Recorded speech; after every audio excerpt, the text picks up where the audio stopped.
and we will start the C.U.R.E Commission meeting, the Commission on Utility Reform and Equity. I am Elena Renee Meyer, and we're going to call this meeting to order. Roll call: John Carroll. Here. John Scott. Martha Crenshaw. Connie Cooper. Here. June Johnson Davis. Here. And Charles Fowler, ex officio, present. We do have a quorum, and we're going to move forward with the published agenda. At this time, we will have our consultants come up and discuss with us about the AUS, the challenges, opportunities, rate study, and any further comments that they may have. And so I will now introduce with Pan American Engineers, Mr. Thomas David. Thank you, Elena. Ladies and gentlemen, I'm Tom David with Pan American Engineers. I was asked by the city to assist in conducting some rate studies for the 4 utilities. I have been involved in tangentially in the city's rate structures over the years, always looking at them as part of my business. To some of the members on the commission, it may be new, but in my business, I probably work for 25 municipalities that have utilities, and so I'm always looking at, particularly focused on water and sewer rates, and I'm always comparing them.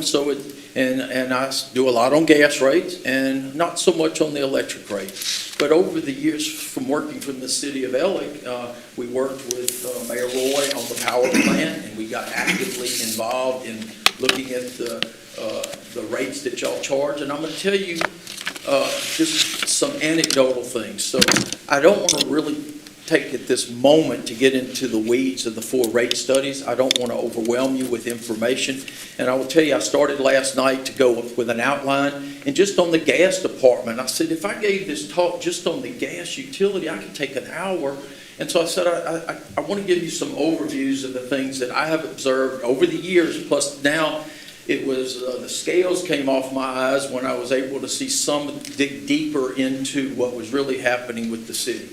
Here is from the outside what you would observe about the city. I would have people tell me, can you believe what I'm charged by the city of Alexandria?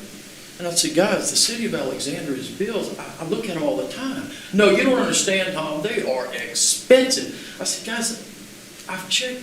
The water and sewer that the city of Alexandria charges is one of the lowest in the state. Well, I don't know. It's a lot. Have you seen our electric bill? Yes, I have. I've compared it hundreds of times.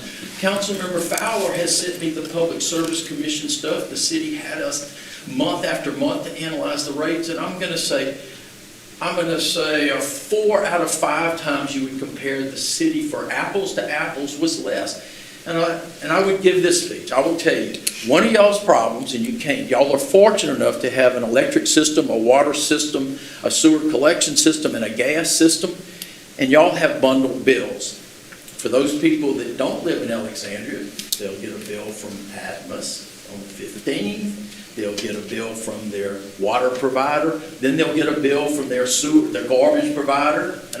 And all of them come at different dates, and they don't take the time to add them all up. And if they would add them all up, they would be surprised to find out that you are truly the low-cost provider, historically. So much so that I thought there's something going on, and here would be the story without digging into the weeds. I always said the city can provide these low-cost services that are unreasonably low for water, sewer, and gas, because y'all had a fabulous electric system, and that is true.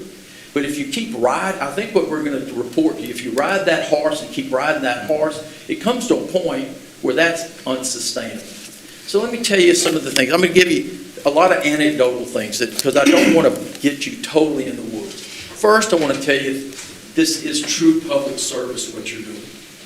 You're going to take on one of the biggest challenges, probably, that is, I say it's an existential threat to this city if you do not address this stuff correctly.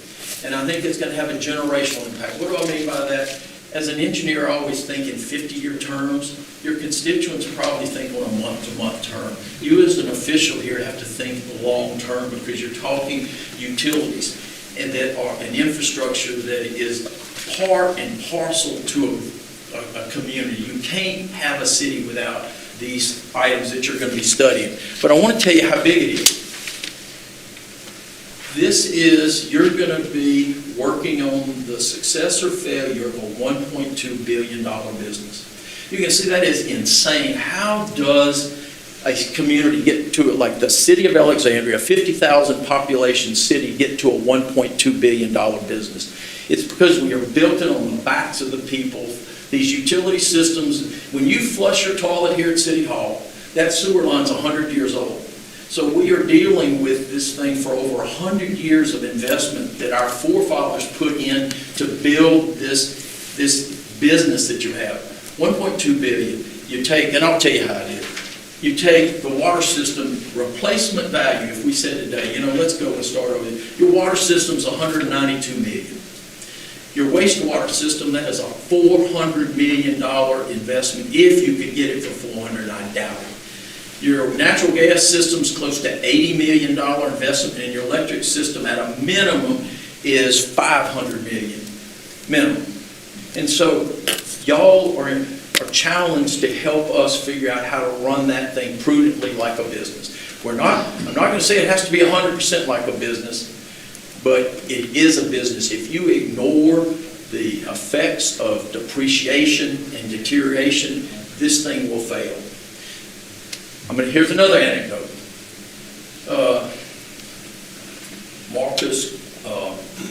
Mike Marcotte, he come in to me and I said, well, Mike, how much did you get in the budget to spend on your sewer system? And he said, well, they gave us $1 million. $1 million in the utility business is a joke. Any one of the city superintendents could show up at the mayor's desk on any day and say, Mayor, you cannot believe what happened last night. The pumps at the Atwood pump station failed, and you just go ahead and write $500,000 check. Mayor, you cannot believe how much sludge we have at the sewer treatment plant. Well, what do you think? $8 million? And so we're sitting over here, we get caught, and I used to say my dad got stuck in the 70s because he couldn't understand how much things cost. Well, be careful, I'm almost that way, because my staff will come in and they'll tell me a number, and I said, well, I thought it was $100,000. No, boss, these are $500,000 to build a pump station. So and inflation has terribly attacked infrastructure since COVID, terribly attacked it. So know you are dealing with a huge asset. I'm going to tell you this, every time you do a calculation, here's a little bit to give you an overview. You are providing services from anywhere from 15,000 households to up to 22,000 accounts. So always know that. When somebody asks me when I'm ever thinking about the city of Alexandria, I always use 20,000 as my number. And if I'm thinking of what a rate structure will have an impact, divide that by 20,000, divide it by 12, or multiply it times 12 times 20,000 times whatever dollar you can use to get your arms around it. So it's not a small operation. In fact, your gas system is one of the larger gas systems in the United States. So and that again came from a decision probably in the 1900s to build a gas system. So this is a major undertaking that you're looking at. I'm going to show you this to just get, these are my little vignettes to hopefully give you an idea of easily what you're looking at. I'm going to show you this. My firm, because I deal with so many, and I'm always trying to figure out what is the cost of utilities, what is the mark. I don't ever want to be out of line, and a client will ask us to recommend. Well, this is a chart where my firm surveyed 96 entities, public entities, for water cost, okay? And you go from the highest to the lowest. I always want to be in the middle, because I could say, well, I'm right in the middle.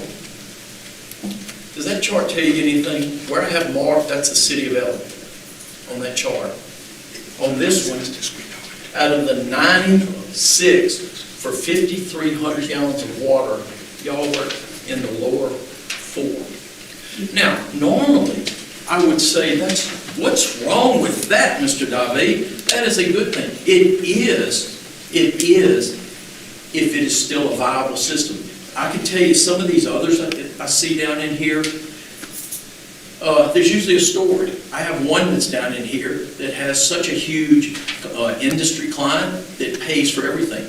The one community right in here doesn't even have a property tax because they make so much money off this one client. Now, that one client ever leaves, it's over. They'll go over to here. I want to show you this one. Oh, wait. This is for sewer, okay? You're not at the bottom of the chart, but you're sure not over here. And I want to tell you, this chart is this is a snapshot in time. I did this in 2022. Trust me, we've been raising rates. All these other people are raising rates. So this chart, if you understand now, y'all are getting shifted further that way.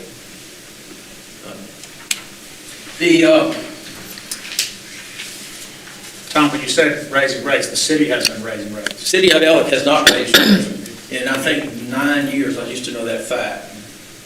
A long time. So let me get... You meant when you said we're raising rates, you meant your other clients. Other clients. Oh, they're always raising. Most of our clients raise, in fact, a majority of public entities across the state acknowledged inflation about in the 70s. And they said, we got out of the little bucolic, hey, in the 50s, everything was fine. Inflation became to be a reported fact. And they said, how do we deal with this? And so most of them put in their ordinances, just go start, They put in every February of every year, we adjust the rates in accordance with the CPI, Consumer Price Index, as issued by the U.S. government. If you're on Social Security, I got mine. I got my increase. That's the same thing. And I tell people, the people that are getting Social Security and living on a fixed income, they got an increase because the government calculated that the costs were going up. And so, if you don't go with it, you're not keeping up. And then I'll tell you this, the decisions you will make, if we don't make the correct decision, it will have generational negative impact to your children and grandchildren. Because if you push infrastructure down the road, it never gets cheaper. And you will place a burden because they're going to say, well, you either have to move out of town or we have to bite this huge elephant. Right now, you should eat that elephant, one bite at a time. I don't know how, if you keep pushing it off, you'll ever eat the elephant. It'll be insurmountable. I'm going to tell you another. I had a mayor who was beside himself with pride because he did not raise the rates in his community for 20 years. When he left office, it was horrible for the mayor, who had to then build a staff and build a team and raise the rates, and the political angst that occurred because of that, because the people thought that service was just normal. It was, you never want to go through that. Once we raised the rates, and you did it annually, and the reason I say you do it annually, the Bureau of Labor issues their report in January of each year. By the time it gets implemented, you can take that report. And what are we talking about? Typically, it's anywhere from 2 to 2.5% increase. Maybe during COVID, it went up to 6. That was an oddity. But usually it's 2 to 3%. You add it on, no one spots it. It's just kind of part of the deal.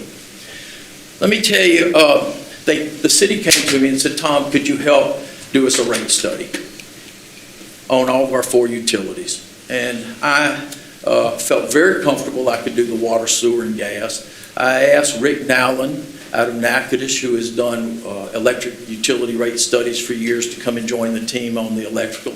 But I'm going to give you some quick comments, and then I'm going to hand you out a report for each of the 4 utilities. I think you take those home, you write marginalia, notes in the side. Does this make sense? What did you mean here? And each one of the reports is kind of set up like this. I assume you knew very little about the utility. I tell you how many customers you have, how many miles of lines you have, what's your service area. I will tell you a little bit about your historical revenue. And here was the eye opener for me. I had no idea that this system was so marginally financially stable. I had no idea until I dug into it, because my mindset is I'm not worried. The electric system is just doing great. I would call Mr. Cannella at the outset, this is horrible. How are y'all dealing with this? Do I report this? Do y'all know? Do you know that you're not even breaking even? You're not even paying the bills? When you run this, well, I thought it was okay for a while, because I forgot that when you get into the books, y'all have an account 401. And so I'm looking at the cost to run the gas system, and the cost to run the sewer system, and the cost to run the water system. And I'm going, well, this isn't too bad. But then I forgot that in those costs, there's no utility billings, there's no meter readings, there's no principal and interest payments, there's no administrative cost to run a city. I said, oh, okay. So then 401, because that's the way you do it. If I bought the gas system based on what the gas system was showing as their cost, I'd have gone bankrupt immediately, because I didn't understand that it didn't have a billing department, administrative department, a human resources department, an accounting department, an insurance department. So those are all in 401. Your 401 account was an aisle. That's a $10 million expense that has to be prorated to each of the 4 utilities. So when I started doing that, I said, well, you know how y'all are making it? I figured it out. You only gave the utility department, the sewer department, $1 million when they needed $6 million. So you were robbing Peter to pay Paul. And you're going to discover that when you see the numbers, because it begins to go. And I think we waited. It's gone on, and now we got to face this issue. Let me talk to you a little bit, and I'm just going to kind of give you an outline of each one of the books. Let me go to your gas. This is your gas. This is for the C.U.R.E Commission, and it discusses on the front the roles and responsibilities that's been assigned to you as your service to this community. And on the gas, here's some little overview thoughts, and I'm not going to go quickly because I don't want to. The gas department, we spend about $300,000 a year fixing and maintaining that gas department. Ooh, that's so nice. You need to be spending to take care of this asset $1.6 million minimum, or you won't have anything 50 years from now. And you'll see a chapter in there that discusses that. The time value of money and a little analysis. We did a very simple analysis, but it told me if we kept on going 300,000, we won't have anything in 50 years to operate. This is, here's just a rule of thumb. Take your replacement value, and you should spend anywhere from 1.5% to 4% a year putting it back into your system. We're nowhere close to that. We used to, but we had to make the thing go. Poor people have poor ways. Poor systems have poor ways. You keep doing this. And I always tell people, Alexandria needs to be the golden city on the hill. Y'all need to be the exemplar of how to run things. Y'all have the critical mass, and if we don't help support our infrastructure, you won't be that. I will tell you inside your book, we have a competitiveness. I tell mayors all the time, I can set you a rate structure real quick. You don't have to spend $200,000 to get a national firm. We can look at it, because I also know there will come a point with whatever rate we recommend. And most of my communities are Larson Act communities and have 5 votes. I said, I got to get 3 votes. And how I got to get 3 votes is I got to keep them in their peer group, so they can't go to another mayor or look at the average and they're way on the upside. So every one of your analysis, there were some of them we were going to recommend higher rates, but I said, I can't. The wastewater, I think we should generate an additional, on top of what we're recommending, an additional $4 million, but I don't think I could get the political support or the people to swallow that. So I think we'll go slow, but in the note, I wrote a note. At some point in the future, let's see how the revenue works. Hope you would adopt what I'd recommend. And then you can look at it in the future if we need to go again, but we won't eat that one. We might eat that one in 2 bites. But I think if we get this first one, will at least give us some breather. Every one of them has the current rates and the proposed rates. So you can kind of see, I took, on the gas system, we took, I think, 9 systems that were similar size and tried to figure out what their cost of gas was. And then we compared it to what the city's was, and I got y'all right in the average. And I said, we can live with that. We can do that. On gas, understand gas is the oddity. You don't control the cost of natural gas that's sold to you. It's a market-driven item. Y'all don't control it. By quick and smart management and hedging, these people do it. They know how to, they can try to control it the best they can and get the best price they can, but you don't control it. When I'm talking on your gas system, you'd be real smart to think, pretend gas costs $0, because it is something you don't control. So I don't care if it's 10. In my career, I've seen gas go for 30 cents an MCF to $12 an MCF. How do you it is what it is. So, but I want to tell you on the gas system. I said, you know what? I'm going to take an Atmos bill, and I'm going to pretend the cost of gas is $0. And I'm going to pretend that Atmos took over this gas system and charged y'all what they would charge you. And I assumed everybody was a residential customer. And this is what you find. And then y'all tell me if this makes good business sense. Gas costs $0. You have 15,800 customers, all of them residential. Atmos gets $14 million to run the gas system. Not paying any gas. $14 million to run the gas system.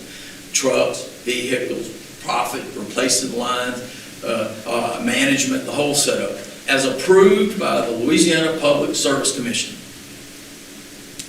Here's what the city gets to run it under this thing, $4 million. So y'all believe that the city of LA can run its gas system with 15,800 customers for $4 million, and Atmos gets $14 million. I think we have a disconnect, okay? Not intentional, it just happens. Time eats on these things. I'm recommending, and I'll go ahead and tell you that the city of LA should get about $14 million. I want to be less than Atmos. I want to always be less than them. And I think we can still be in our peer group with our average of other municipals and much less than Atmos. And then here's an anecdotal statement. If y'all don't fix it up, a company like Atmos in about 10 or 15 years will come and say, that ain't worth anything, but I'll take it over. And then they'll redo it and charge y'all $14 million. That's what'll happen. Call it what it is. Your gas report, and we'll hand these out afterwards. And I'm going to give you each my card. And I'm going to tell you, dealing with what you're dealing with utilities is a challenge. You call me at night, you'll call me and say, I don't understand, what are you doing here? What does this mean? What are you trying to say? And we'll work you through it, because you got to get your arms around it. But again, it's revenue and expenses. Okay? That's how it is, revenue and expenses. Your wastewater department. Your wastewater department, I'd rather run a gas system. I'd rather run a water system. I definitely would enjoy running an electric system, but a wastewater treatment system is the toughest of all. It takes the roughest treatment. It's dealing with ground movements. It's dealing with and guys, the regulatory environment that we were in the 70s is nowhere near the regulatory environment you're in now. It gets worse and worse, or I don't say worse and worse, it gets more and more burdensome. It puts a heck of a lot of pressure on the administration to not have permit violations, to not have complaints to DEQ, and how do you address it, and all the people monitoring it. Therefore, to keep that, you have to run a tip-top, high-performing business, and you can only do that by paying qualified people that are technically trained, that know how to get licensed in all of these things. When I started, you didn't have to take a test to run a water, sewer, or an electric system. You can't imagine the hurdles these people have to do in management to find those people who are willing to take a job. And I also say, I didn't get involved in your rate structure, but I hear it on the street. I hear what they're saying, they can't hire people. It's challenging. Darren and I work on the electric system. You know, you try to get somebody to come and be a technician at a treatment plant, at a power production plant. Those guys are making $80,000 to $100,000 a year elsewhere, you know, and see, you're dealing with a $200 million generator over there. So I didn't get into that, but I know from hearsay that I think y'all are very challenged, and poor people have poor wages. If you don't have the money, you can't pay the people. So maybe we could generate sufficient revenues that you can really look at how to pay the people to get top notch, so we can be the great city in central Louisiana that we want to be. You're on the sewer system, because I was telling you how tough it was to work ourselves out of this asset. And I think I was talking to somebody earlier, if I didn't tell you this, Marie Street, they call us and they say, we've got a problem on Marie Street. So we go over there, always on streets that are brick streets, you know those sewer lines are probably 75 to 100 years old. On Marie Street, who would have thought? Bolton Avenue and Marie. That's about $1 million a block to fix the sewer line. So extend that all through the city and all through here, you begin to see what we're up against. If you don't take care of it, bad deal. On the sewer system, I thought we needed an additional $10 million a year, and that's in the report, you'll see. But I couldn't get there. And so I said, I think I'm going to keep us within our peer group. I'm going to recommend that you get something like, maybe we could go $4 million extra a year for infrastructure, and then see how it goes. So that's the one that I don't think I was able to hit the mark, because I think to hit the mark that I want, we'd have to raise the rates $20 more than what I'm proposing. And let me go ahead and face it up. I'm recommending, guys, the ox is in the ditch. This is Sunday, and we got to get it out. I'm recommending some high increases, but I'll still keep you within your peer group, and you won't be embarrassed having high rates. If you do what we're saying, you will not be embarrassed, and we'll still be right in the middle of the pack. Won't be on the bottom down there. On the water and sewer, you'll see a paragraph, a chapter on affordability. EPA issues an affordability index. And what you're supposed to do, whenever you set, if EPA came in here and said, I'm sick and tired of the city of Alexandria not meeting their discharge permits, I'm coming to take over, we're going to put you in trouble, we're going to fine you $20,000 a day or whatever, and they get you by the short hair. When EPA does that, you have to go and, doggone, I got sidetracked on my short hair. I didn't know whether I was going to say that or not. I forgot where I was going on. Doggone it. Carolyn. I'm going to go to something else. Doggone, I had a good one I wanted to tell you, but it's, I got a question. okay, John. Talking about, say, Maria Street, and we've got sewer system, we've got to do something. The old pipes put in there 100 years ago, it's vitrified clay, I'm guessing? Yes, sir. Lifespan of, 100 years. Okay, know this. A utility system yeah, has the lifespan of a man, 70 years. Okay? Hope it's 72. I'm going way beyond, yeah, I'm way more optimistic than you. Anything beyond that, I tell people, everything from the river to about 16th Street is in hospice. Okay? Yeah. From there on is at the nursing home, and when you get to Charles Park, you know, they're kind of doing okay. Okay? But this huge swaths in here are, need some attention. And how do we get by? We ignore it. Well, that Until hole, the street the hole collapses. going down that pipe now is petrified dirt, right? Yeah, and so there is a So there's system. no replacing it. Slip line it. There are technologies now, thank God, to slip line it. or to open excavate. So there are technologies that we can do that. The sewer system was a challenge. Oh, the affordability. EPA issues it, sorry, I got it. EPA does an affordability index. And EPA says this, we acknowledge, so if EPA comes into town, I'm back on track. EPA comes in and they take this away from us, and they said, you're gonna do something one way or the other. And so here's what they'll tell you. Guys, you're gonna raise your rates, and you're gonna do these improvements, you're gonna spread them out over years. We're not gonna allow you to continue to operate and discharge sewer like you're discharging or have overflows. We're in charge now, but you're gonna set the rates. And so when you set the rates, they say, however, I really don't want those rates to go more than 2% of the median household income. So that's where they're going, okay, that's too much. The median household income in this city is $47,000, $47,357. If you take 20% or 2% of that, divided by 12, that's $80 a month, okay? 1%, anything below 1% is inexpensive, is considered, just awesome, and 1% is $40 a month.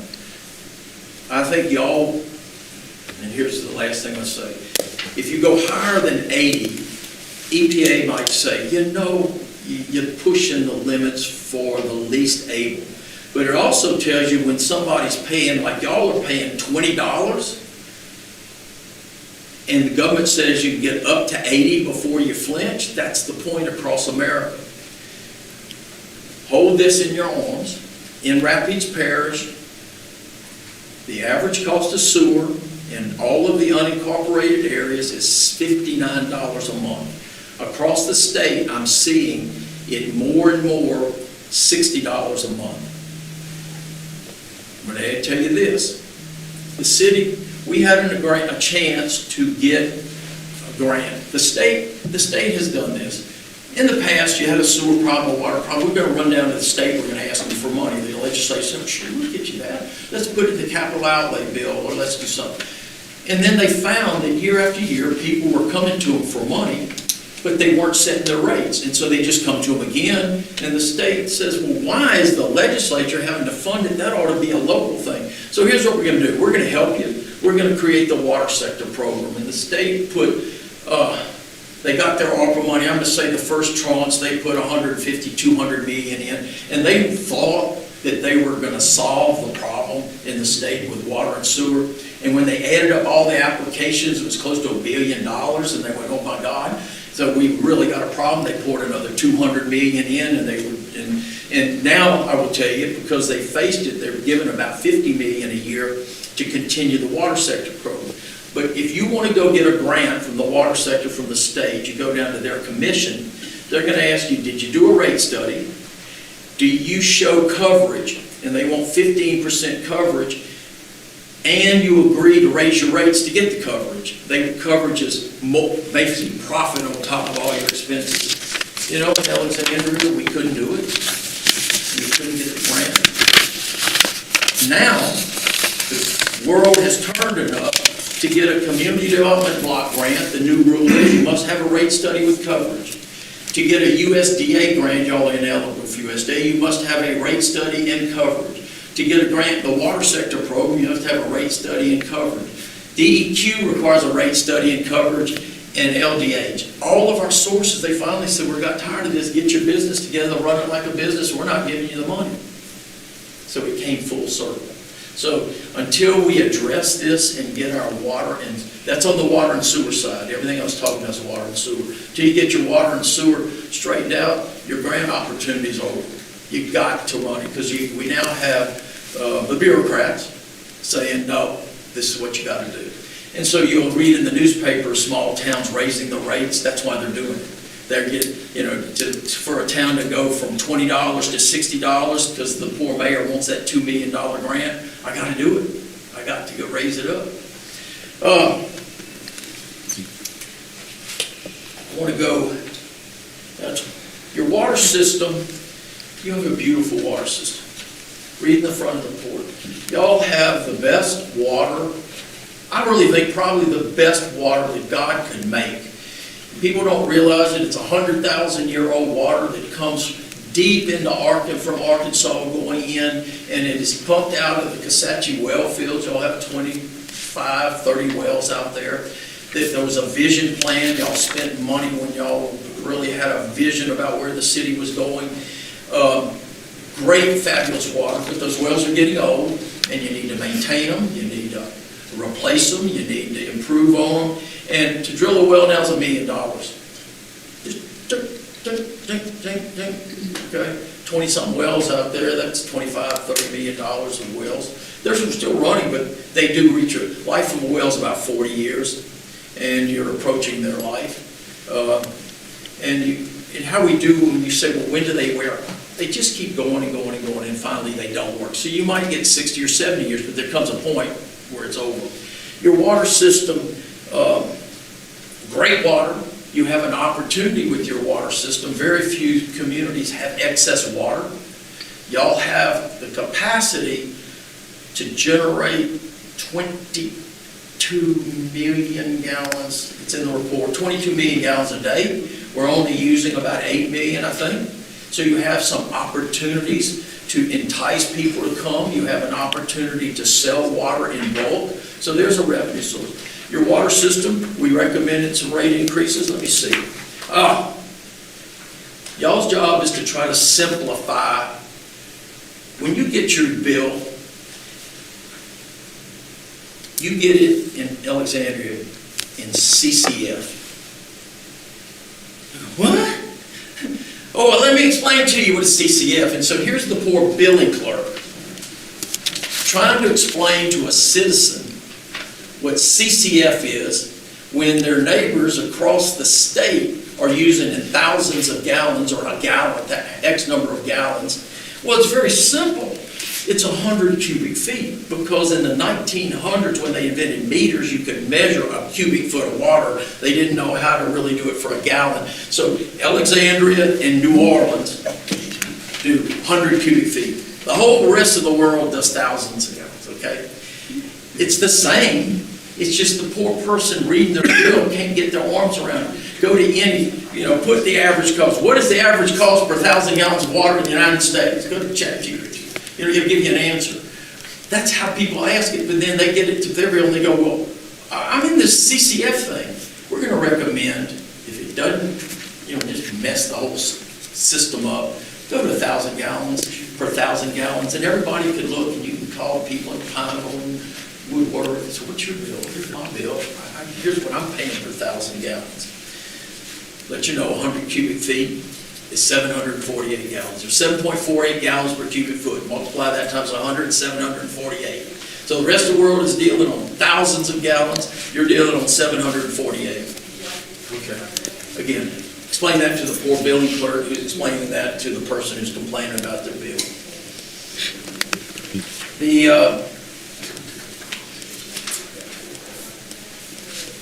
I think we're asking probably to generate another 6 million or so in the water system, so you look at that. I'm going to ask Mr. Nowland to come up in a second. I'll talk to you a little bit about your water, but I'm going to end you with this. This was, again, my whole life, the city of Alexandria has been this pinnacle that people look at and go, well, Alexandria does it this way, and this is how we do it in Alexandria. Y'all were always high financial stability. So I got on Google and I said, what is the city's bond rating? I had no idea. I didn't know. The city of Alexandria has always had an A bond rating or higher. Now, see this. I don't know how these people know what I spent 4 months studying about your system and learned all what the underwear looks like and studied how I went, man, this thing is trouble. Y'all went from an A to triple B plus. Okay, that's down. One more step down and you're not credit rated. You're not credit worthy. Okay, it's basically just junk. Okay, Junk's the and word. here's what it said. I said, holy shit. mayor knows this. I said the cost recovery has been insufficient to offset elevated cost pressures. That means you haven't, here's somebody in New York that issues a memo on our city that says our rate structure is not enough to sustain this.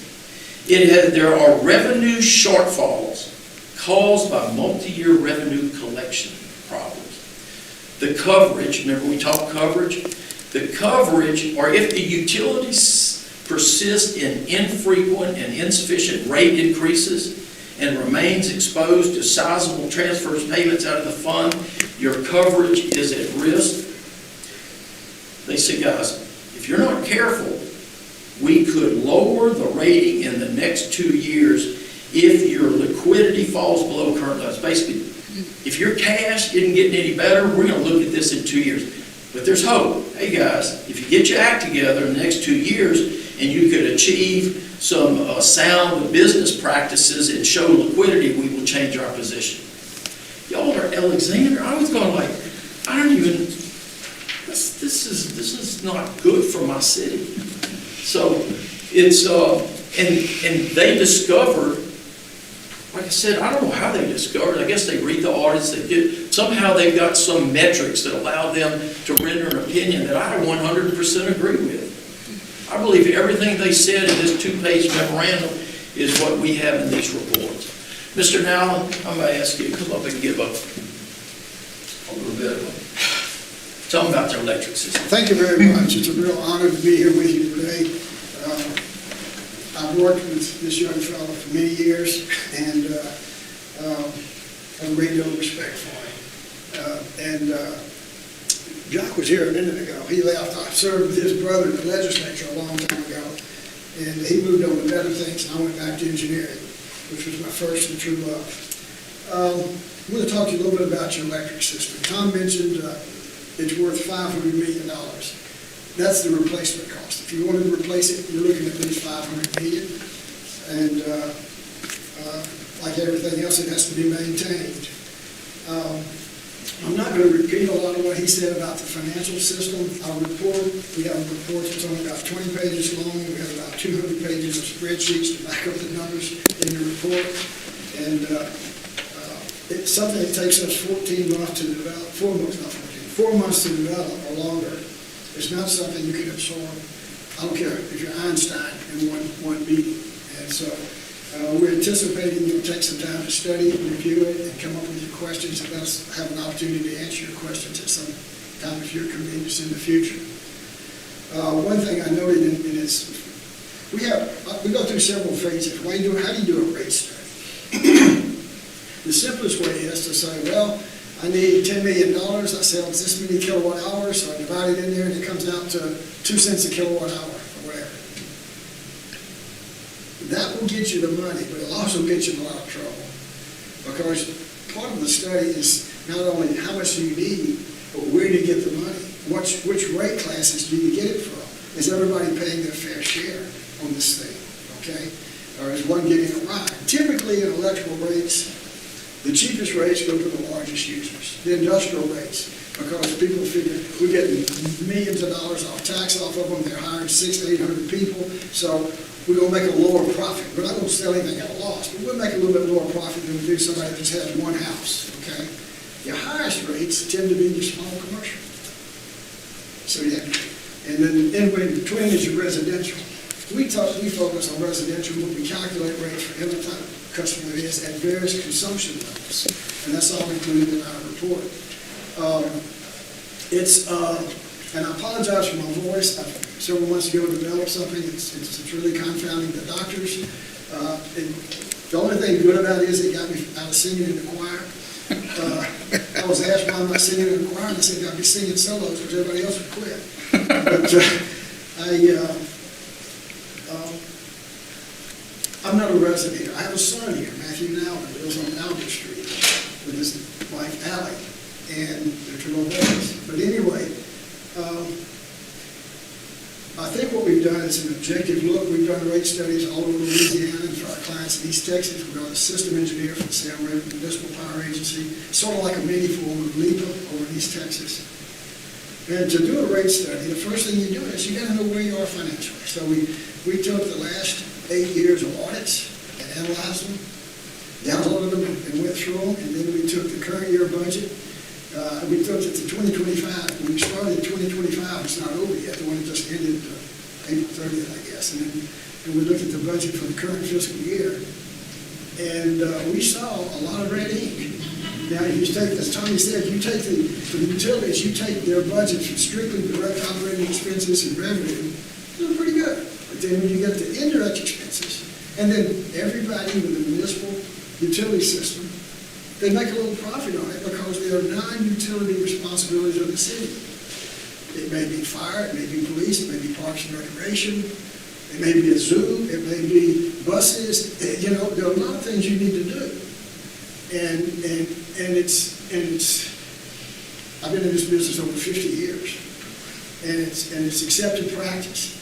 Investor-owned utilities like CLECO, SWEPCO, Energy, they're allowed by the Public Service Commission, depending on the economy, to make anywhere from 12, 15, 16% or return on their investment. Well, the cities generally try to get somewhere in that range, or maybe 10% or so, and use that money instead of handing out dividend checks. The dividends is we're going to provide these other services. We certainly don't want people charging to show up for a fire or having a ticket for, to pay the police, that sort of thing, even though some cities have taxes for that. So, the thing we noticed all the way up through 2024 was an anomaly.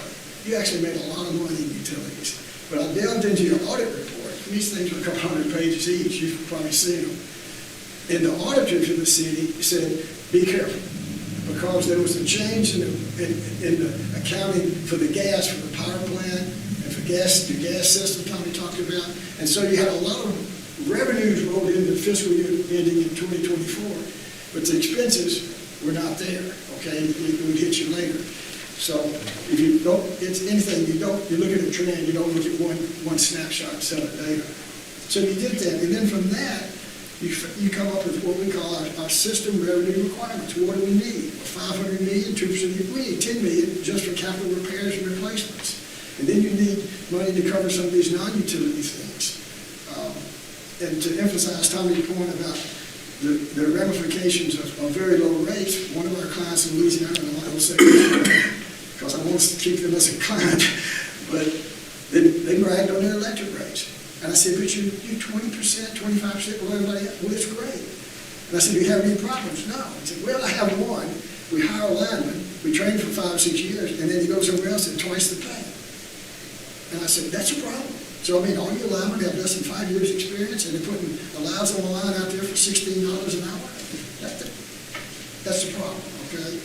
So, my philosophy is you look at a utility and you determine what the cost to serve is, and then try to find the most reasonable and sellable way to get the revenue to cover those costs. Plus the other non-utility functions that the city fathers have said, we want this. Our citizens need these services, and it's adopted by the council with the representatives of the city when they do that.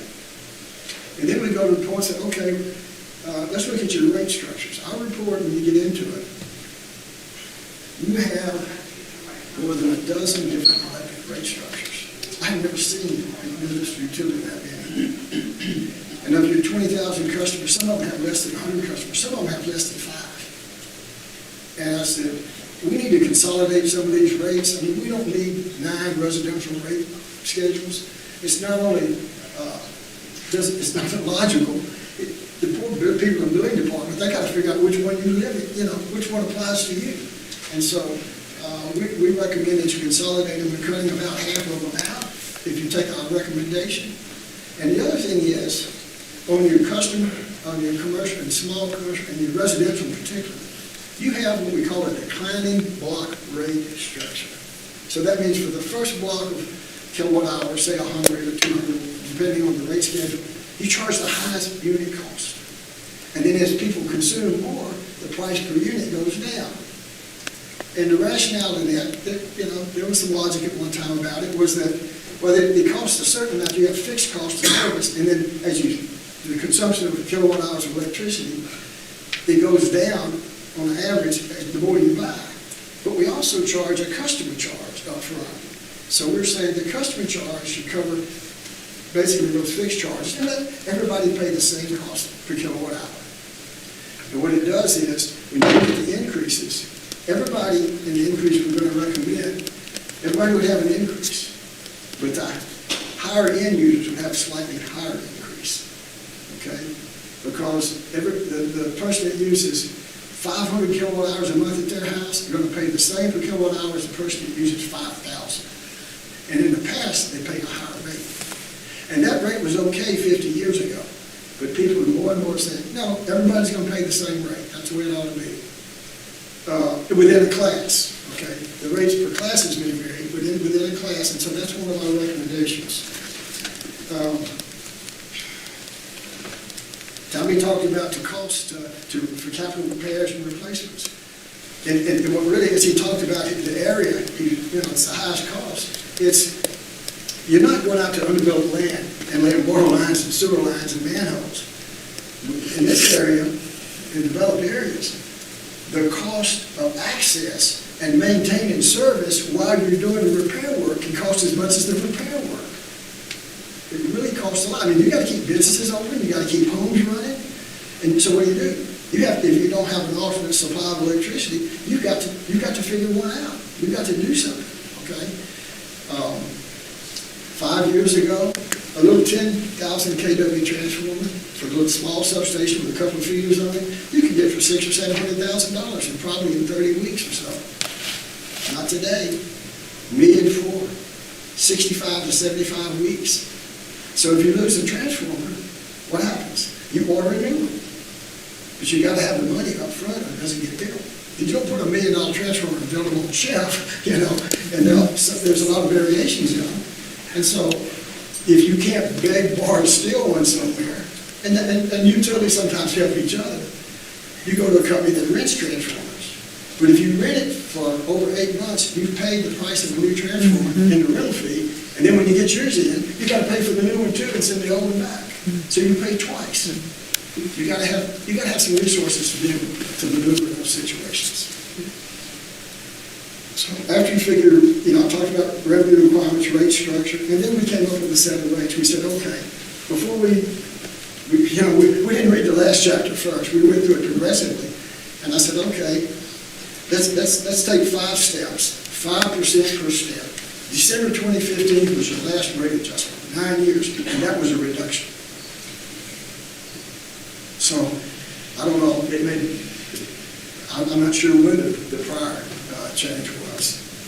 And so we said, we'll evaluate those 5. And if you look at our pages in here, starting at page 8, has the existing electric rates, and page sheet 9, alternate A, alternate B, alternate C, D, and E. As you go through, you'll see how much additional each person, the resident customer, say 1,000 kilowatt hours, that's a common basis of comparison across the state. Your average is around 1,100, but we'll use 1,000, especially if you compare it to other cities, the legal members and others.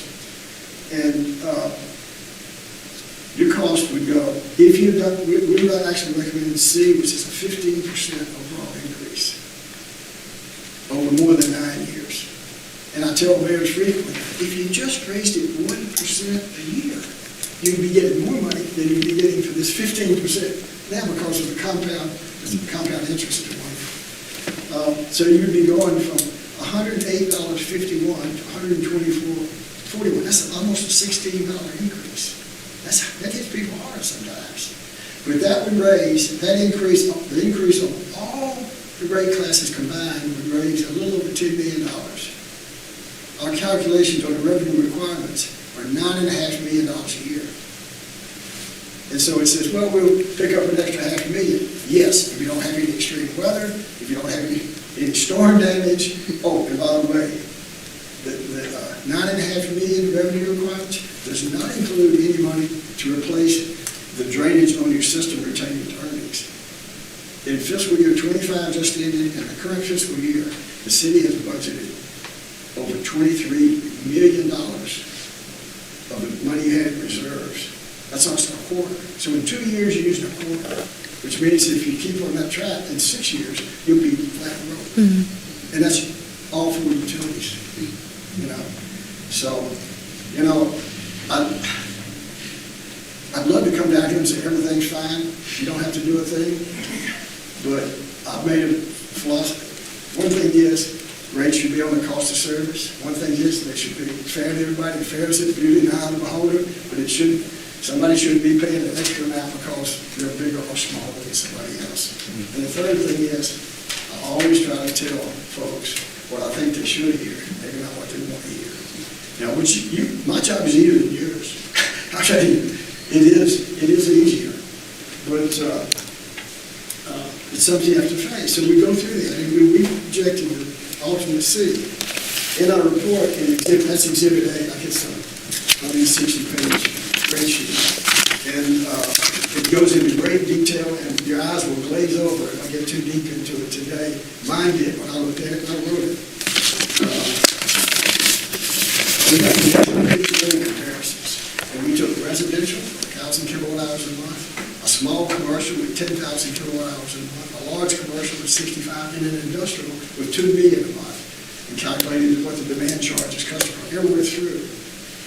And under existing and the different alternates, A, B, C, D, and E, and alternate C that we're recommending in all 4 groups of customers, you're below CLECO, Energy, and SWEPCO. Some of them a little bit, some of them a lot. And it's very difficult to calculate rates for these other utilities because they're governed by the Public Service Commission, particularly on the large industrial, large commercial and industrial, because they have what they call adjustments and riders. And those are automatic changes in the cost, month to month, based on the utility's internal cost, without having to get approval. They get approval for a procedure, and then the utility says, well, we need to raise it $2 or 50 cents or drop it a nickel or whatever, you know.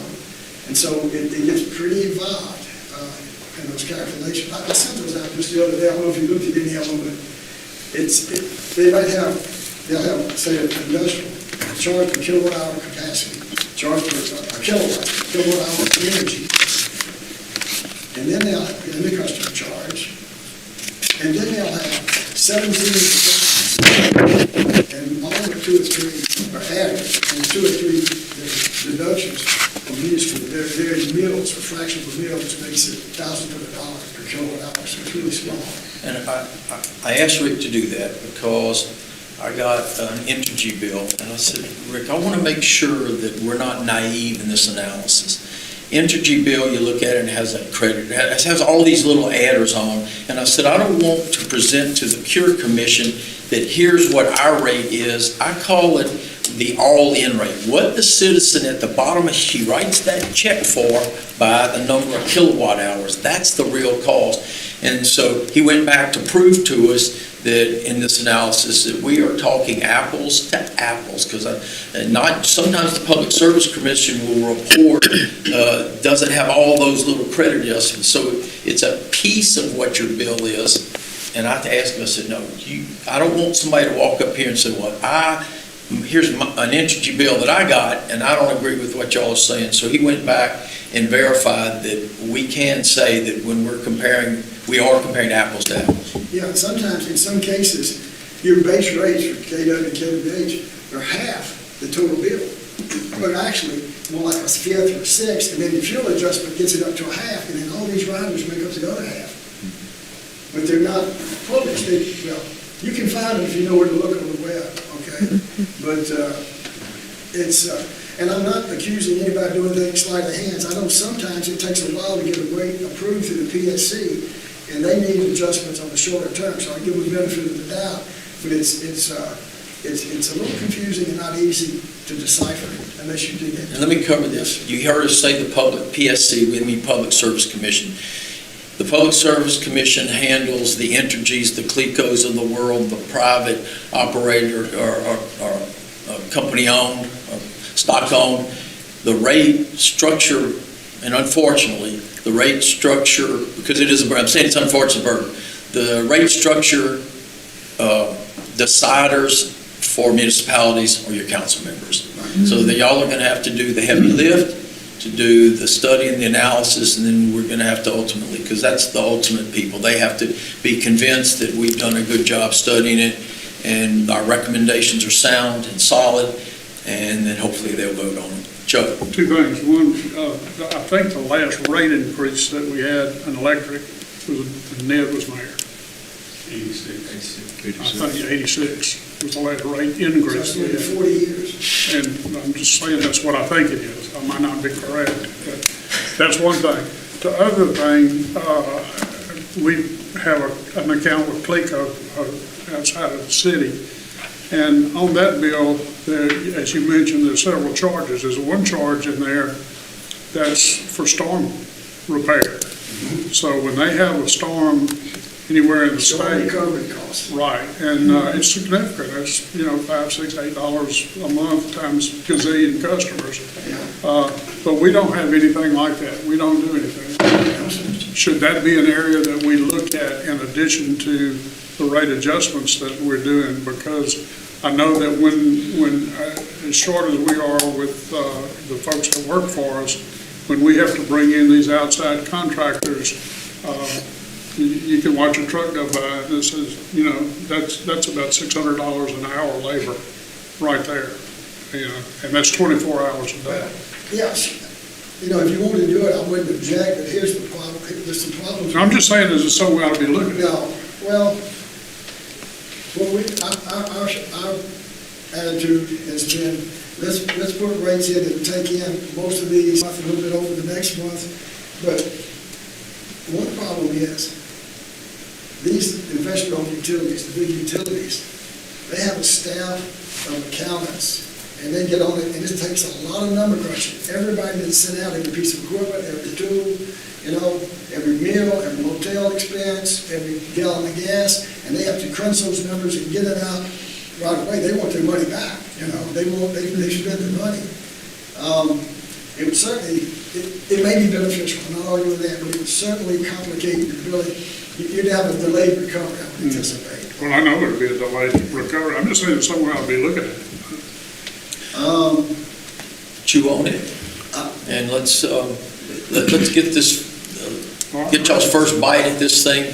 And I will tell you, I think the water, sewer, gas, and electric are going to be easier reads and more logical easier to understand than the electrical, because it's, but I think they need to chew on it, and that's. And it's also, if you put all these adjustments in there, and so some of the utilities have storm recovery 1, storm recovery 2, they have one for every hurricane that's come through. Yeah, you know what I'm talking about. Yeah, and they got energy efficiency, they got, I can't tell you, like I said, one of them is like 17 adders to your bill. You got 3 basic costs and 17 adders. And so your people, they get their bill right under a fixed rate, particularly under a flat rate, they'll be able to say, my bill next month is going to be about this, regardless of whether I have a storm or not.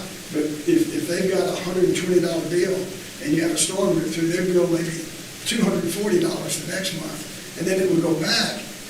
And so, I talked about the 9.5 and the 10 million.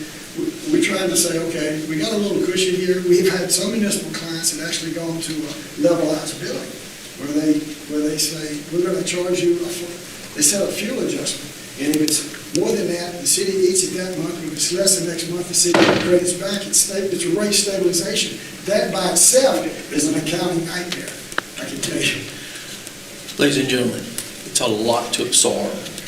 I'm going to start now, and we're willing to answer questions, but I want to hand you personally each one of you. This is your day study. Thank you. Yes, Elena. This is your wastewater. We tried to make the wastewater, it has a little green on it. To try to make Put them all together, we try- it's pretty big. we try- Said we may need a wagon. This is your water study. Yes, yes. And after you read the 3 books, you'll begin to see the pattern of the thing.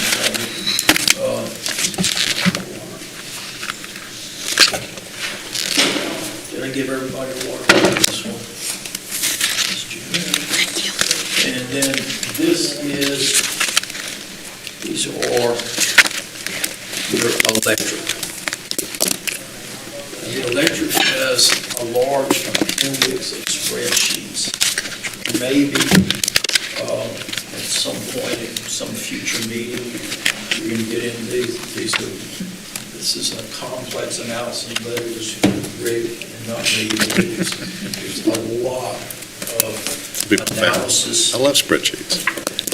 We know you do. One thing I want to mention about the spreadsheet, since it covers all rate classes and different alternatives, we have it interactive to the extent that if you go into any rate and say, I want to change this to 10%, then it reflects all the way through, and then on the summary pages, residential, it's sheet 197, it changes the income, projected income by making changes, so it becomes a tool to use, if you need to make adjustments. I commit this to memory tonight. Elena, the other commissioners, if they want me to try to sit with them, offer that to them if they miss, to get them Will up do. to speed, they can come to the office, I'll sit with them, get an appointment, and we'll try to do a repeat of what we did here. Will do. one-on-one. Will Okay. do. Any questions? No, I do. Oh, yeah, no, well, there's nothing to vote on today, just, of course, I will offer anyone a chance to ask any questions, but just as a reminder, this meeting was informational. We will have a meeting hopefully within the next 1 to 2 months to go over this, ask any additional questions, and then prepare a recommendation and a report that we will provide to the city council. As Mr. David said, ultimately, it is up to the city council to review that and to propose new rates, to adopt an ordinance to change the rate structure or the rates that we currently have in place, but we are going to review that as the C.U.R.E Commission and go through that. And any changes, any questions that y'all have, please let us know. This, of course, was just an overview for everyone to kind of let you know exactly where we are as the Alexandria utility system and kind of really dispel some of the rumors and innuendos that are out there that are not true, because we are basically a single building, so you do see things a little bit differently than others within surrounding communities. But with that, are there any questions for Mr. Nowlin or Mr. David? Or Mr. Nowlin, you had something else? I was just going to make a comment. Yes, sir. A good starting place would be in this little booklet, pages 2 and 3, is what we call the executive summary, and it hits the major points in our 5 with a set of recommendations concerning consolidation of rates. It's too complicated. I've never seen one like that. And that we go to a flat rate structure like energy charges. We also recommend a CPI urban index for your ordinance. In fact, Exhibit C is we have taken the existing ordinance and made all the changes we recommended in it, but we always tell them, I'm not an attorney, don't do anything without letting your attorney look at it, and you make the factual changes you want in there, or whatever you feel is necessary. Attorneys always have the last word. I know I got 3 of my family, and they always get the last word. One of them lives here, I said on Allen Street. You may still sing the choir. I can't. I think that was a good thing. So, Thank you. and, Super. I guess that's it. Please, we love to answer questions. I told Tommy this morning, I said I can talk for 10 minutes or 10 hours if my voice holds up, but it'll bore you to death. But it's no question, something needs to be done. You have the electric system, everything made by man will fail eventually. Is there any information in here about consequences of what I call a catastrophic failure, where we get hit by a hurricane or something like that? And let me tell you why I asked that. You were talking about all the little pieces on the energy bill, okay? Some of those are related to a commission that I'm on. I serve on a commission, it's a subcommittee of the PSC called LERC, Louisiana Utility Restoration Corporation. We've got a meeting next week. LERC was put in there for when that storm adder that they put on there can't handle it. Okay. The last bond issue we did was maybe 2.5 years ago. It was $2 billion. Okay. to replace systems that, an Entergy's big, and yeah, but, we don't hardly do one that's not $1 billion. I've been on there on a dozen or so years. That's for the public utility system. What do we have? Because I was trying to think, it's like, well, could that actually flow through there? Here's And what you do have is, and as long as it's still there, we usually go into FEMA. Okay? Sure. They'll have some assistance, so they'll kind of jump in to undergird the public entities on some of those things. Right. Now, the other thing is that y'all do have to go to the Public Service Commission. I went there one time, the war's down, and it was a time when water systems had to go to the Public Service Commission. It was months and months and months just to have a discussion.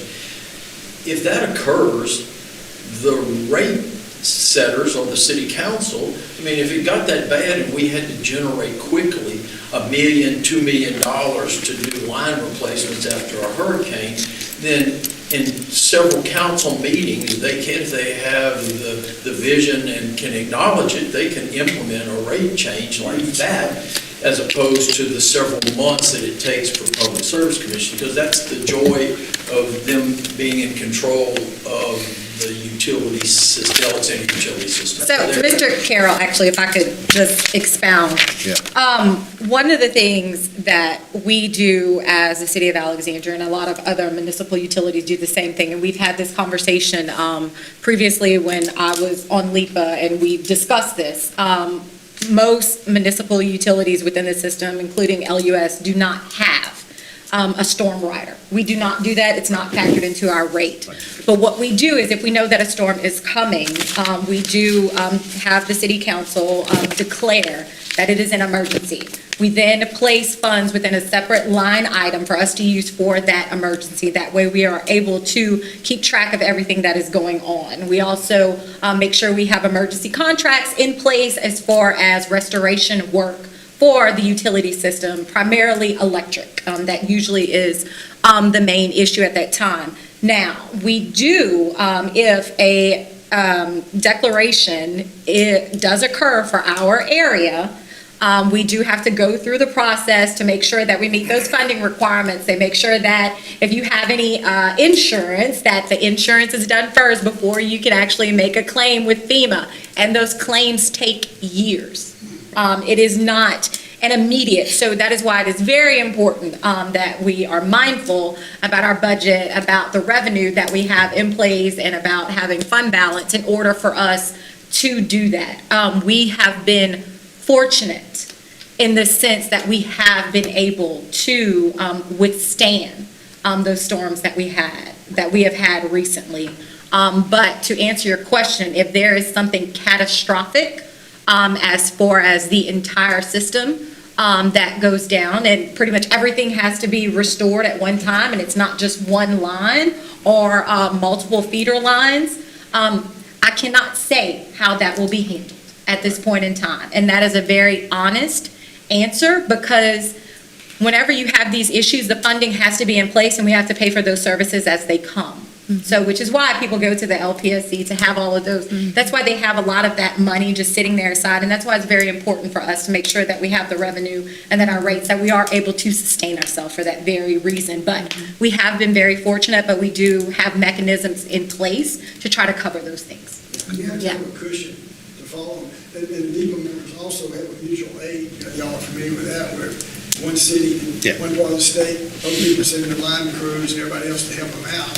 And it costs them a lot less than a contractor would cost you. Usually it's out of pocket, whatever it costs the city. So any questions you have from me right now? That's good. Thank you. Let me thank you again. Appreciate Tom inviting me to be a part of the team. And been doing this a long time. For our city, thank you, Mom, Nakish, Manny, Mendon, Winfield, and even Terrebonne Parish, Opelousas back when they gave their system away years ago. And the month after they gave it, 2 months after they gave it away, they had to double their water, sewer, and garbage pickups because they didn't have the cushion from the electric. And then all of the cities that are members of C.U.R.E, we've done it for them too. So, Tom, you Thank have you, everything. that's good. Well, with that, I'll move to adjourn. Anyone? Okay, so 2:49 PM. Thank you all for coming. I appreciate it. That was really good. Thank you very much. It was very helpful. Thank you.